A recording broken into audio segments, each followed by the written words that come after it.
안녕하세요, 청취자분. 오늘 저희가 함께 이야기 나눌 주제는 청취자분께서 보내주신 자료를 바탕으로 한 개혁파 신학입니다. 네, 안녕하세요. 이 개혁파 신학이라는 게 어떤 건지 그 정체성을 좀 깊이 파헤쳐 보려고 하는데요. 네, 맞습니다. 어떤 토대 위에 서 있고 또 역사적으로는 뭘 강조했고 핵심 믿음은 뭐고 이런 것들이 어떻게 또 실제 신앙생활이랑 이어지는지. 그렇죠. 그런 부분들을 좀 체계적으로 살펴보면 좋을 것 같아요. 네, 목표는 단순히 정보 나열이 아니라 이 신학이 왜 중요하게 여겨지는지 그 핵심적인 뭐랄까 아하하는 포인트를 찾아내는 겁니다. 좋습니다. 마치 건물의 기초부터 하나하나 쌓아 올리듯이 접근해 보면 이 신학의 전체 그림을 이해하는 데 도움이 될 겁니다. 맞아요. 가장 넓은 기독교 신앙에서 시작해서 점점 초점을 좁혀서 개혁파 신학의 고유한 특징까지 왜 이렇게 믿는가? 이 질문에 대한 답을 찾아가는 여정이 되겠네요. 네, 이 자료들이 딱 그런 구조로 되어 있습니다. 우리의 신학은 무엇인가? 이 질문에 답하는 과정처럼 보이는데요. 아주 기본적인 기독교 공통분모에서 시작해서 그 다음엔 복음주의. 아, 복음주의요? 네, 그리고 마지막으로 개혁파 신학만의 독특한 색깔, 이런 순서로요. 좋습니다. 그럼 그 흐름을 따라서 지식 전달을 넘어서 이 신학적 입장이 왜 설득력을 갖는지 그 이유를 좀 느껴볼 수 있도록 한번 핵심을 짚어보죠. 네, 그렇게 해보겠습니다. 그럼 가장 기본적인 질문부터 시작해 볼까요? 신학이 기독교적이다라고 할 때 이게 무슨 의미일까요? 너무 당연한 것 같지만 중요하겠죠? 그리스도만이 하나님 아버지를 온전히 보여주시는 분이고 요한복음 1장 18절이요. 그리고 그분의 말씀, 또 그 말씀을 증언한 구약의 선지자, 신약의 사도들, 이 가르침에 순종하는 게 기독교 신학의 본질인 거죠. 베드로후서 3장 2절 말씀처럼요. 그러니까 그리스도가 신학의 내용이자 최종 권위다 이렇게 이해하면 되겠네요. 정확합니다. 알겠습니다. 그리스도가 핵심이라는 건 분명하네요. 그럼 다음 단계로 넘어가서 보편적, 영어로는 캐톨릭 신학이라는 개념이 나오는데요. 이건 우리가 보통 생각하는 로마 카톨릭과는 다르다고요? 네, 맞아요. 여기서 보편적이라는 건 특정 교파를 말하는 게 아니고요. 시공간을 초월해서 전 세계의 모든 참된 교회를 아우르는 그런 의미입니다. 하나의 거룩하고 보편적인 교회. 아, 헬라어 카톨리코스에서 온 말이군요. 네, 초기 교회가 여러 이단들하고 맞서 싸우면서 예를 들면 그리스도의 신성을 부인하는 아리우스주의 같은 거요. 네네. 그런 가르침에 맞서서 무엇이 진짜 사도들이 전한 가르침인가 이걸 명확히 할 필요가 있었던 거죠. 아, 그래서 그 신조들이 중요하게 등장하는 거군요. 자료에 여러 신조가 언급되는데 예를 들어 가장 중요한 걸 하나 꼽자면 어떤 게 있을까요? 역시 니케아 신조를 빼놓을 수 없죠. 정확히는 니케아 콘스탄티노플 신조인데요. 아, 니케아 신조. 네, 이게 아리오스주의에 맞서서 예수 그리스도께서 그냥 위대한 존재가 아니라 하나님에게서 나신 하나님, 아버지와 동일 본질이신 완전한 하나님이시다. 이걸 분명하게 선언했거든요. 정말 중요한 선언이었겠네요. 그렇죠.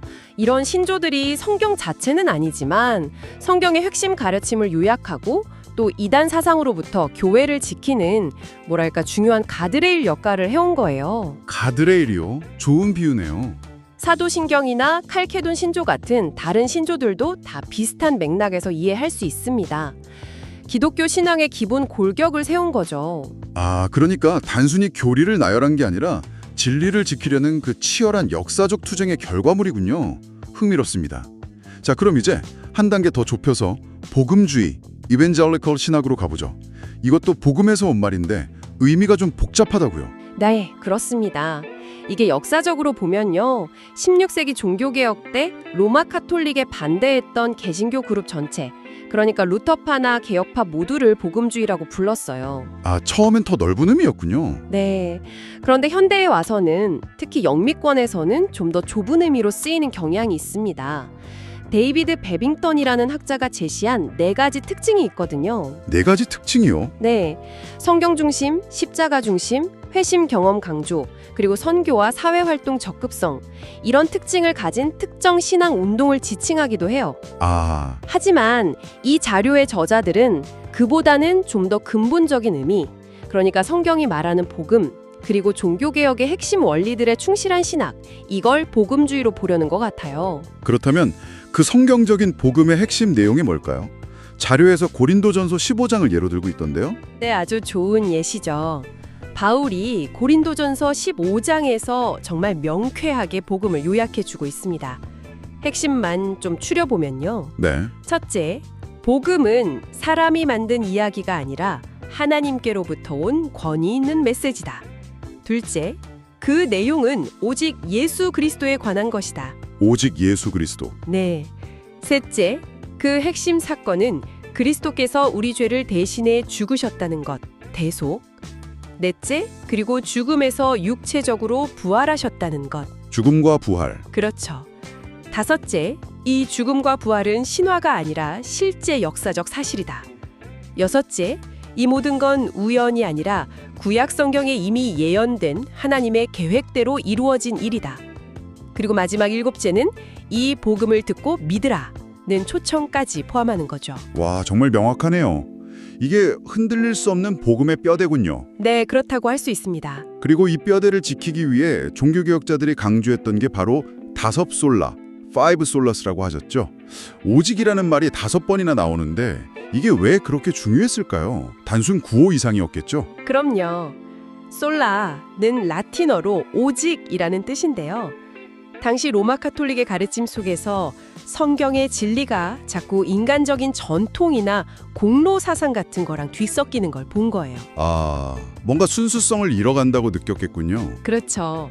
그래서 종교개혁자들은 아니다, 오직 이것만 이렇게 외칠 수밖에 없었던 거죠.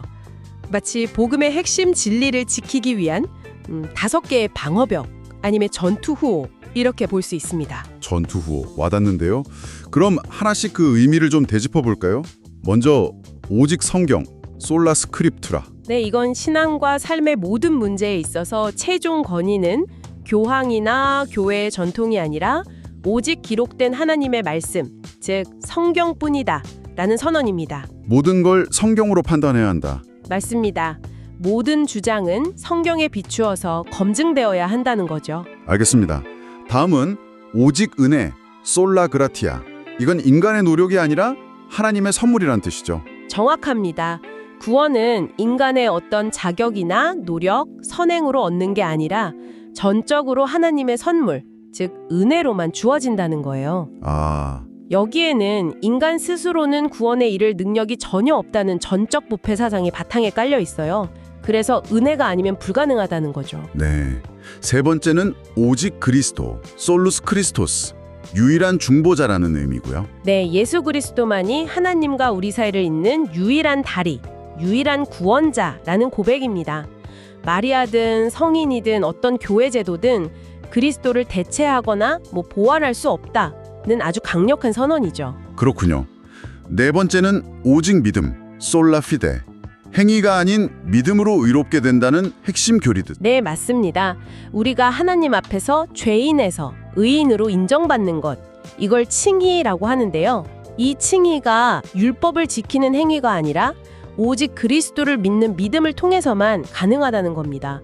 믿음은 마치 그리스도가 이루신 구원을 받는 빈손과 같다는 비유가 아주 유명하죠. 빈손, 와닿는 비유입니다.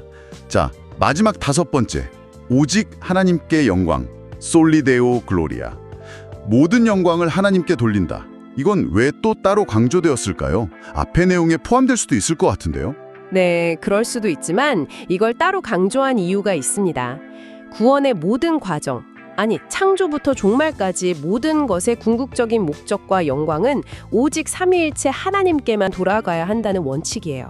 아, 모든 것의 최종 목적지가 하나님 영광이라는 거군요. 그렇죠. 인간이나 교회가 그 영광을 조금이라도 가로채서는 안 된다는 강력한 경고이기도 하고요. 또 신학 공부의 목적 역시 단순히 지식을 쌓는 게 아니라 하나님을 더 깊이 알고 찬양하면서 그분께 영광을 돌리는 것. 이걸 송영이라고 하는데요. 송영? 네, 거기에 있다는 의미를 담고 있습니다. 사실 이 하나님 중심성이 개혁파 신학의 가장 중요한 특징하고 바로 연결됩니다. 아, 하나님 중심성. 이 키워드 중요하네요. 이건 잠시 후에 더 자세히 다루기로 하고요. 자, 드디어 이 여정의 목적지라고 할 수 있는 개혁파 신학 자체에 도착했습니다. 흔히 칼빈주의라고 많이 부르는데 자료에서는 그보다 더 넓은 개념이라고 설명하고 있다고요. 네, 맞아요. 물론 존 칼빈이 개혁파 신학을 체계화하고 또 전 세계적으로 확산시키는데 정말 결정적인 역할을 한 건 사실입니다. 부인할 수 없죠. 네. 하지만 개혁파 신학이 칼빈 한 사람에게서 시작된 게 아니에요. 그 이전에 스위스의 츠빙글리나 불링거 같은 인물들로부터 시작돼서 여러 인물과 지역을 통해 발전해온 좀 더 큰 흐름입니다. 아, 칼빈 이전부터 있었군요. 그렇죠. 그래서 칼빈주의라는 이름보다는 개혁파라는 이름이 더 정확하다고 할 수 있습니다. 이 개혁파라는 이름 자체에 하나님의 말씀에 따라 교회를 원래 모습으로 개혁한다는 어떤 역동적인 의미가 담겨 있는 거죠. 그렇군요. 그럼 앞서 살펴본 그 5솔라 원칙들이 이 개혁운동의 핵심 동력이었겠네요. 구체적으로 로마 카톨릭이 어떤 점들을 개혁하려고 했던 건가요? 네, 바로 그 5솔라가 개혁의 기준이었습니다. 예를 들면 교황의 절대적인 권위나 성경 해석 독점, 또 평신도들이 성경을 직접 읽기 어렵게 만든 것들, 이런 것에는 오직 성경 원리로 맞섰고요. 네. 또 마리아나 성인 숭배, 혹은 선행을 통해 구원 얻으려는 공로 사상 같은 것들에는 오직 그리스도, 오직 은혜, 오직 믿음으로 반박한 거죠. 아, 결국 그 5솔라가 다 연결되는 거네요. 그렇죠. 결국 인간 중심적인 요소들을 제거하고 성경이 말하는 하나님 중심의 신앙을 회복하려고 했던 겁니다. 이런 신학적 입장을 명확히 하기 위해서 신앙 고백서들이 중요하게 쓰였다고 하셨는데요. 자료에도 여러 문서가 나오는데 예를 들어 어떤 것들이 개혁파 신학의 정체성을 잘 보여주는 대표적인 문서일까요? 네, 개혁파 교회들은 자신들이 믿는 바를 성경에 근거해서 체계적으로 정리하고 또 후대에 가르치기 위해서 신앙 고백서나 교리문답을 아주 중요하게 여겼습니다. 대표적인 걸 꼽자면 독일 하이델베르크 지역에서 만들어진 하이델베르크 교리문답 1563년에 나왔죠. 하이델베르크 교리문답 저도 들어봤어요. 첫 질문이 아주 유명하죠. 네, 맞아요. 삶과 죽음에서 당신의 유일한 위로는 무엇입니까? 이 질문으로 시작하는데 굉장히 개인적이고 실존적인 질문이라서 오랫동안 많은 사랑을 받았죠. 네. 또 다른 건요? 그리고 영국과 스코틀랜드의 장로교 전통에서는 웨스트민스터 신앙고백서 및 대소교리문답이 아주 중요합니다. 1640년대에 만들어졌는데요. 아, 웨스트민스터. 이것도 유명하죠? 네, 사람의 제일 되는 목적은 무엇인가? 라는 첫 질문에 하나님을 영화롭게 하고 영원토록 그를 즐거워하는 것이라고 답하는 그 첫 문답이 아주 유명하죠. 아, 여기서도 하나님을 영화롭게 하고 즐거워하는 것이 나오네요. 그렇죠. 이런 문저들은 성경 자체는 아니지만 성경의 핵심 가르침을 충실하게 요약하고 설명하는 일종의 신앙의 표준 문서로서 권위를 가지는 겁니다. 신앙의 표준 문서. 네. 웨스트민스터 천문답에서 하나님을 영화롭게 하고 즐거워하는 것이 사람의 목적이라고 했는데 이게 아까 잠깐 언급하신 하나님 중심성과 딱 연결되는 지점 같아요. 개혁파 신학의 가장 핵심적인 사상이 바로 이것이라고요. 보통 예정론을 많이 떠올리는데. 네, 맞아요. 많은 분들이 개혁파 신학하면 딱 예정론부터 떠올리시는데 이 자료는 그게 핵심 출발점이 아니라고 분명히 지적합니다. 아, 그래요? 네, 예정론도 물론 중요한 교리이긴 하지만 개혁파 신학 전체를 꿰뚫는 더 근본적인 정신, 그 핵심은 바로 하나님 중심성, God-centeredness입니다. 하나님 중심성. 네, 즉 창조든 역사든 구원이든 모든 영역에서 삼위일체 하나님의 절대적인 주권과 영광을 인정하고 높이는 것, 그것이 핵심이라는 거죠. 창세기 1장 1절이나 요한복음 17장 3절 같은 말씀들이 그걸 뒷받침하고요. 네. 벤저민 워필드라는 유명한 신학자가 이런 표현을 썼어요. 개혁파 신앙에는 모든 것 배후에서 모든 것 안에서 모든 것을 통해 일하시는 하나님을 보는 사람이다. 와, 멋진 표현이네요. 그렇죠. 그리고 그 하나님을 아는 것 자체를 최고의 기쁨이자 목적으로 삼는다는 겁니다. 웨스트민스터 천문답처럼요. 모든 것에서 하나님을 본다는 그 하나님 중심성. 이게 성경을 읽는 방식에도 당연히 영향을 미치겠군요. 자료에서 언약신학, 커버넌트 테올로지라는 개념을 중요하게 다루는데 이게 개혁파 성경 해석의 특징적인 틀이라고요? 네, 그렇습니다.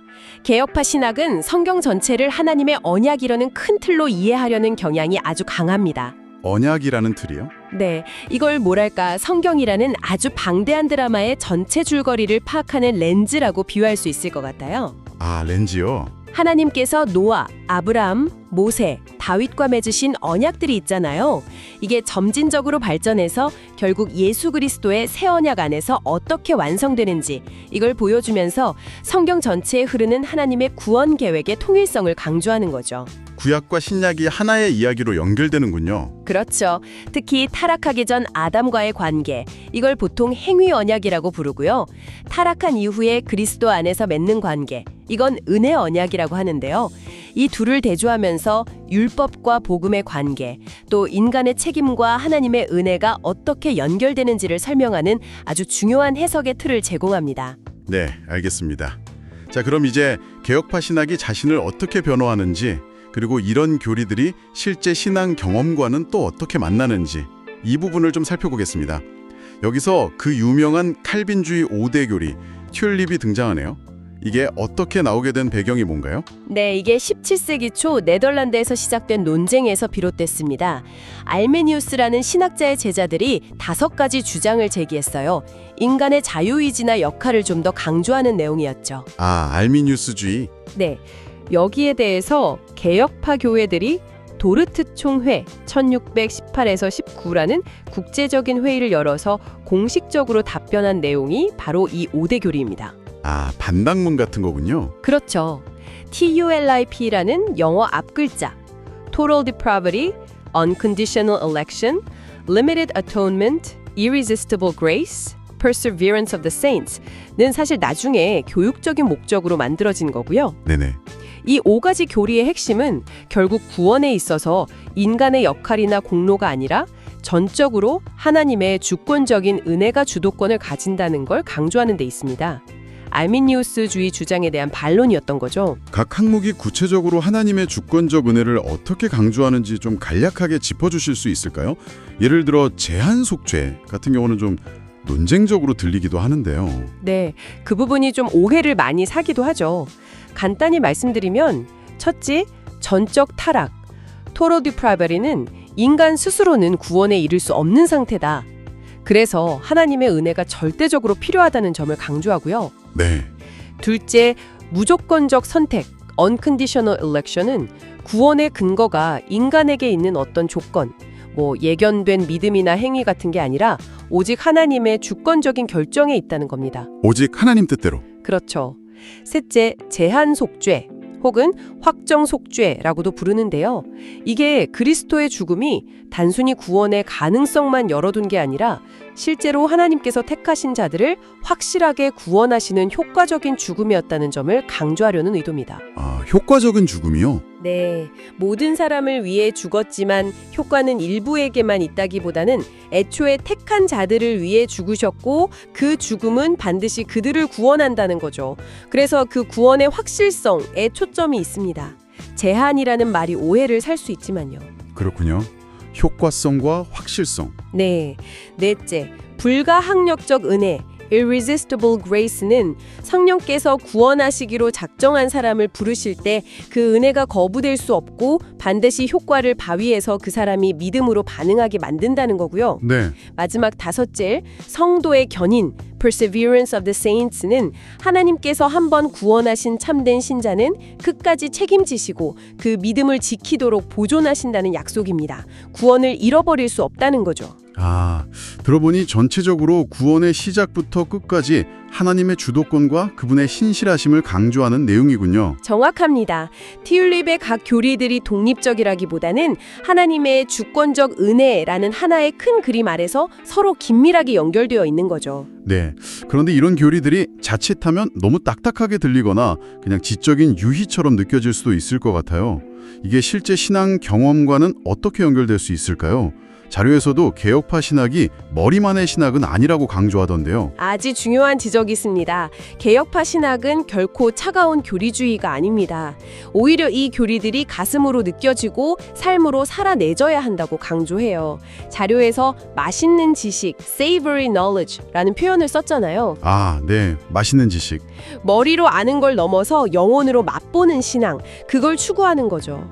아까 잠깐 언급했던 하이델베르크 교리문답의 구조가 이 경험적인 여정을 아주 잘 보여줍니다. 세 부분으로 되어 있거든요. 세 부분이요. 네. 죄와 비참함의 깨달음, 그리트. 그리스도를 통한 구원의 은혜, grace, 그리고 그 은혜에 대한 감사로서의 삶, gratitude, 죄의 은혜, 감사. 이 세 단계죠. 죄, 은혜, 감사. 이 세 단계가 구체적으로 어떤 신앙 경험을 말하는 건가요? 첫째는 하나님의 거룩한 율법 앞에서 나는 정말 소망 없는 죄인이구나. 내 힘으로는 아무것도 할 수 없구나 하는 자신의 비참함을 깊이 깨닫는 경험입니다. 로마서 3장 20절처럼요. 일종의 절망이죠. 네, 자신의 한계를 깨닫는 거군요. 그렇죠. 그런데 바로 그 절망의 자리에서 둘째 단계로 넘어갑니다. 나의 어떠함과 상관없이 오직 그리스도의 십자가 공로 때문에 값없이 주어지는 용서와 하나님의 자녀됨. 그 놀라운 은혜를 믿음으로 받아 누리면서 깊은 위로와 기쁨, 평화를 경험하게 되는 거죠. 로마서 5장 1, 2절 말씀처럼요. 이게 은혜의 단계입니다. 구원의 기쁨과 평안. 네. 그리고 마지막 감사의 단계는 이 엄청난 사랑과 구원을 받았으니 이제는 더 이상 나 자신이나 죄를 위해 살지 않겠다. 나를 구원하신 하나님을 기쁘시게 하는 삶, 즉 거룩하고 이웃을 사랑하며 섬기는 삶을 살고 싶다는 자발적인 열망과 실천으로 이어지는 겁니다. 로마서 12장 1, 2절처럼요. 이건 의무감이 아니라 정말 감사해서 우러나오는 거군요. 바로 그겁니다. 받은 사랑에 대한 자연스러운 반응인 거죠. 아이작 왓츠의 유명한 찬송가 가사 있잖아요. 온몸을 다 드려도 다 못 갚을 그 큰 사랑. 그런 마음으로 삶 전체를 드리고자 하는 마음인 거죠. 그러니까 개혁파 신학의 그 교리들이 결국 이 죄, 은혜, 감사라는 역동적인 신앙 경험과 삶의 변화를 이끌어내기 위한 것이라고 이해할 수 있겠네요. 단순히 머리로 아는 이론 체계가 아니라 정말 살아있는 신앙 고백인 셈이군요. 바로 그 점입니다. 이 모든 신학적인 논의와 구분들의 궁극적인 목표는요, 하나님을 더 깊이 알고 사랑하고 또 그분의 주권과 은혜에 감사해서 결국 그분께 영광 돌리는 삶을 살도록 돕는 데 있는 겁니다. 지식과 경험, 교리와 삶이 분리되지 않고 하나로 연결되는 것, 그걸 추구하는 거죠. 네, 오늘 청취자분의 자료 덕분에 정말 많은 것을 배웠습니다. 기독교 신앙의 넓은 기초에서 출발해서 보편 교회의 신조들, 그리고 복음주의의 핵심 원리인 다섯 솔라를 거쳐서요. 네. 개혁파 신학의 역사적 배경과 신앙 고백서들, 또 그 핵심인 하나님 중심성 사상, 언약 신학이라는 독특한 성경 해석의 틀, 그리고 TUILIP과 같은 변증적인 측면과 죄, 은혜, 감사로 이어지는 신앙 경험까지 정말 입체적으로 살펴볼 수 있었던 것 같습니다. 맞습니다. 이 요소들이 그냥 흩어져 있는 게 아니라 어떻게 보면 아주 논리적으로 연결되고 서로를 강화하면서 하나의 일관된 신학적 관점을 형성하는지 볼 수 있었죠. 특히 구원의 모든 과정에서 하나님의 주권적인 은혜를 강조하면서도 그것이 어떻게 차가운 결정론이 아니라 오히려 신자의 위로와 감사, 그리고 거룩한 삶의 강력한 동력이 되는지를 확인하는 것은 참 흥미로운 지점이었습니다. 네, 정말 그랬습니다. 마지막으로 청취자분께 질문 하나를 던지면서 마무리할까 하는데요. 네. 이 자료들을 통해 볼 때 개혁파 신학의 여러 주장이나 강조점들은 단순히 그냥 남들과 구별되기 위한 어떤 표식이 아니라 궁극적으로는 모든 생각과 삶의 중심에 하나님을 두고 그분의 은혜와 영광을 높이려는 아주 깊은 열망에서 비롯된 것으로 보입니다. 그렇죠. 그게 핵심 동기라고 할 수 있겠죠. 그렇다면 설령 우리가 이 특정 신학 전통의 모든 세부 사항에 다 동의하지는 않더라도 이러한 신학적 고민의 밑바탕에 깔려있는 그 근본적인 동기, 즉 어떻게 하면 하나님을 가장 높일 수 있을까라는 이 질문 자체를 진지하게 받아들이는 것이 우리 각자의 신앙 여정과 하나님을 향한 태도에 혹시 어떤 새로운 성찰을 가져다 줄 수 있을까요? 한 번쯤 곱씹어 볼 만한 질문인 것 같습니다.